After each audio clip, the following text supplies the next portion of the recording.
আসলে জাতীয়তাবাদের নাম করে আসলে কি ব্যবসা, এইটা বলতে কি বুঝিয়েছেন? এইটা বোঝেন না, যদি এইটা যদি আমরা না বুঝি তাহলে ওইটাও তো আমরা বুঝতে পারছি না। জাতীয়তাবাদের ব্যবসাটা হলো এরকম যে আমি বাংলাদেশ ভালোবাসি, বাংলাদেশকে আমি গার্ড দিব, সবকিছু বাংলাদেশের প্রায়োরিটি দেখবো, আমার দেশের নাগরিককে কেউ হিট করতে দিব না।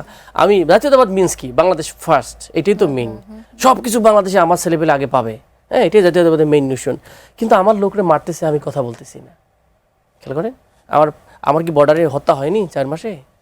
আমার এখানে 10,000 লোক যদি শুভেন্দু ঢুকে দিয়ে দিছে, ঢুকালো, এটা তো আমার বাংলাদেশি লোক না। আমরা তো এখনই আমাদের এখানে লোক বেশি, এখন এডিশনাল ঢুকানো হচ্ছে, এগুলো তো আমাদের জন্য কষ্টকর। আপনার 12, 15, 20 লাখ রোহিঙ্গা পড়ে আছে আমার দেশে, তাই না? আমার দেশে তো সিকিউরিটি থ্রেট আছে, এই লোকগুলোকে ঢুকানো হচ্ছে। তাহলে আপনি এটা অ্যাকশন নিতেছেন না, তাহলে আপনি বলছেন আমার দেশের ফার্স্ট, তাহলে আপনি কোন ধরনের জাতীয়তাবাদ? এর আরেকটা জিনিস দেখেন, জাতীয়তাবাদের ইস্যুতে নিয়ে পুশিন নিয়ে পার্লামেন্টে এতে আসছে, আমাদের আলোচনা আসছে, সে নোটিশ গায়েব হয়ে গেছে। তাহলে আপনি কি ধরনের জাতীয়তাবাদ? ইন্ডিয়া খেপে যাবে, এই জন্য আপনি আপনার দেশের কথা বলবেন না?